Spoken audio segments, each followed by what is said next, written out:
Barnaby Webber's parents told us here on Good Morning Britain earlier that they welcome a review into the mental health care given to their son's killer, but they want a much wider public inquiry. The Health Secretary, Victoria Atkins, says the review into Valdo Kalakani's treatment for paranoid schizophrenia will get answers soon. But Emma Webber told us it won't be enough. I would say it's a little toe in the water. I'd like to see the evidence of effectiveness of reviews. There've been countless reviews for countless tragedies and horrors over the years, hasn't there? But lessons have been learnt, but I'd like to see the evidence of that. I think that we have to now come out and say this needs a full, proper inquiry. Well, the Health Secretary, Victoria Atkins, joins us live from Westminster this morning.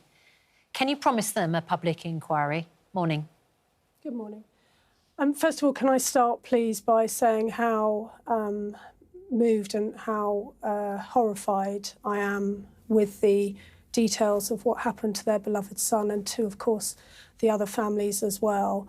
And I've been watching, actually, your reporting of it with great care and interest. But in terms of the inquiry, can I just explain the steps that we're going through in the hope that it helps people to understand why we've got to where we are. So on Friday, as soon as the criminal case had finished on the Thursday, on Friday, I called the Chief Executive of the Mental Health Trust in to see me to discover from him, to hear from him what has been going on and what plans they have for the future. Because not only, of course, do the families understandably have questions to be answered, but so too will local residents.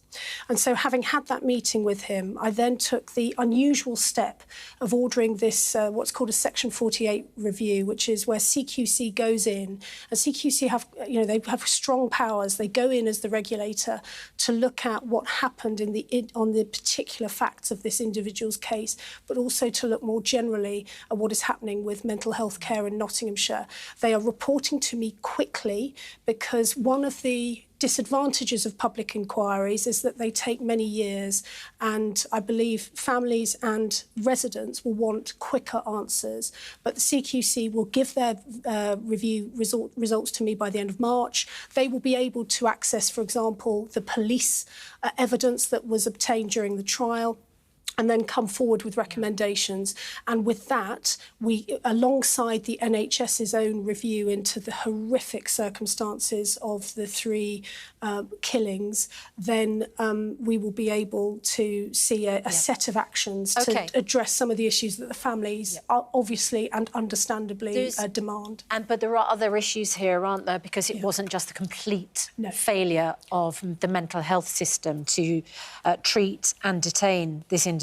But as you've already said in your interview, these are killings, they're not murders. I mean, to any right-minded person, this man, who was, by the way, convicted of attempted murder, is responsible for 3 murders. And yet the CPS accepted a plea of manslaughter due to diminished responsibility. And what the families want to know is, firstly, why they were given the impression the entire time since the deaths of their children and father, in the case of Ian Coates, why they were given the impression this man was going to be put on trial for murder, why they weren't properly consulted about accepting his plea to manslaughter, whether he could be tried again, but this time for murder, whether there had been a proper police examination of his mental health at the time of the killings.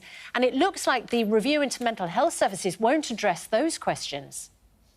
But alongside the health reviews, there is also, of course, the review that the Attorney-General is conducting into the sentence length.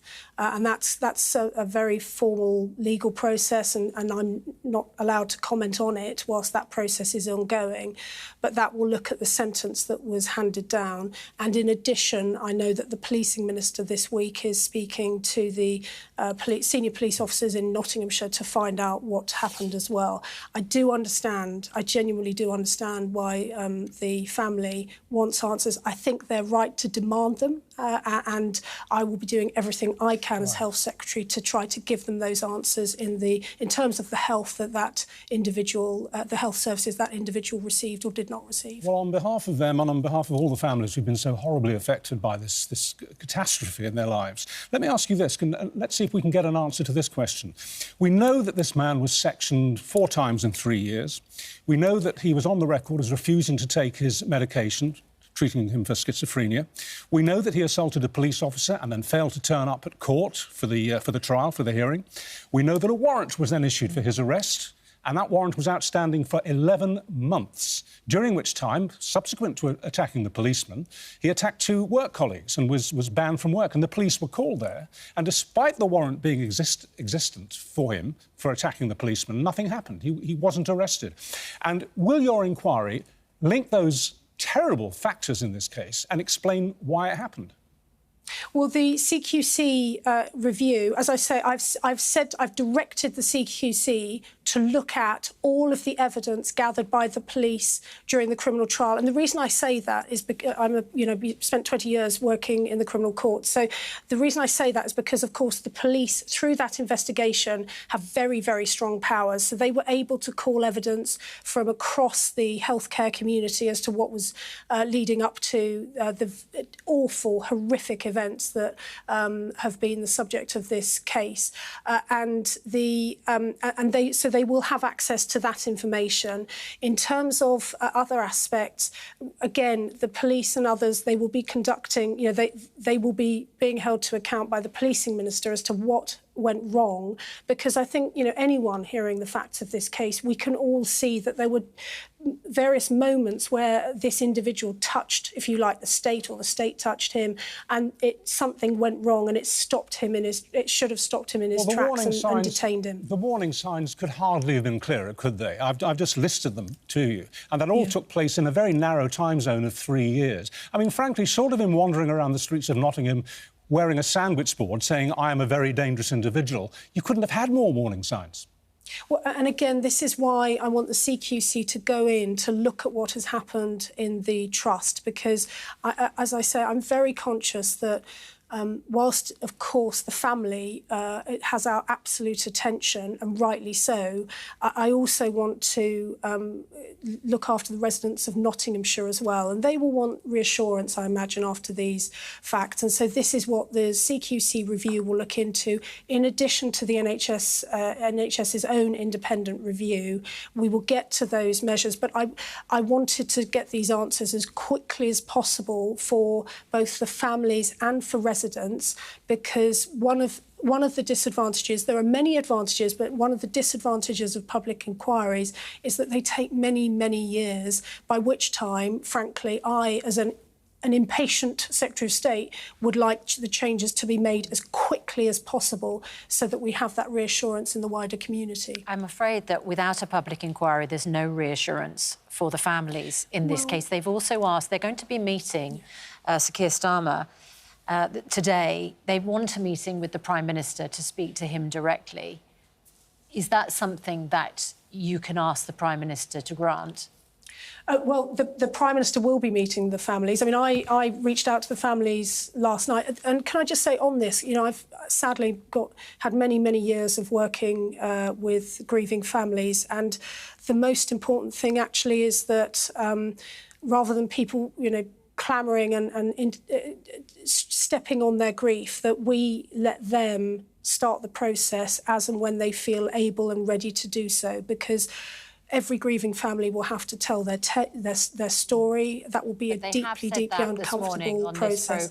Exactly. And so I will happily, I genuinely, I will meet them as quickly as we possibly can. And the Prime Minister to talk this through. And the Prime Minister, of course, he will. And this is, we all have been, as I say, incredibly moved. And what reassurances do you think you'll be able? Sorry to interrupt you, we're a bit short of time. What reassurances do you think you'll be able to offer them when you see them later this afternoon about one of their biggest fears, which is that this man is going to be released? They're deeply concerned that he will be treated in a secure mental hospital, and at some stage he may well be pronounced cured, better, and he'll be let out. They're really concerned about that. What would you say to those concerns?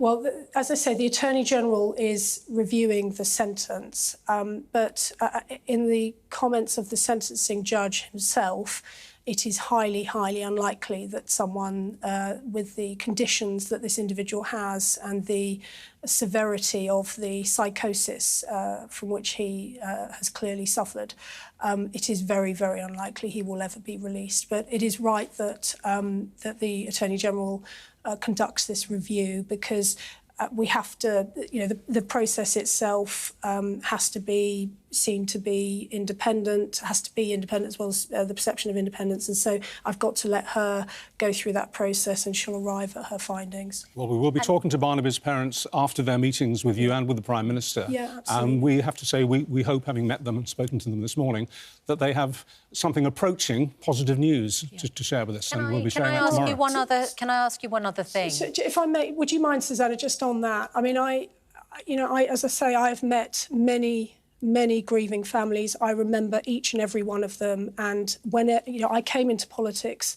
partly because of things that I saw in the justice system that I want to help improve. And now I'm a health secretary. I get the huge... On top of what we've already mentioned, Barnaby's grandparents were not offered counselling because they're not close enough to what's happened. Grandparents play a very special role in their grandchildren's lives. Is it something that you can address immediately? Yeah. Very much so. And I've also been made aware that the time that this took was far too long. So certainly this is something I'll be looking into, of course, because the impact, again, from your reporting of the last week or so, the impact on the families it's indescribable, it's unimaginable, and so of course I will do everything I can to help the wider family as well as grandparents and parents. Victoria Atkins, thank you very much for your time this morning, and we will follow up with all of those questions. Certainly will. Yeah, thank you. Thanks for your time.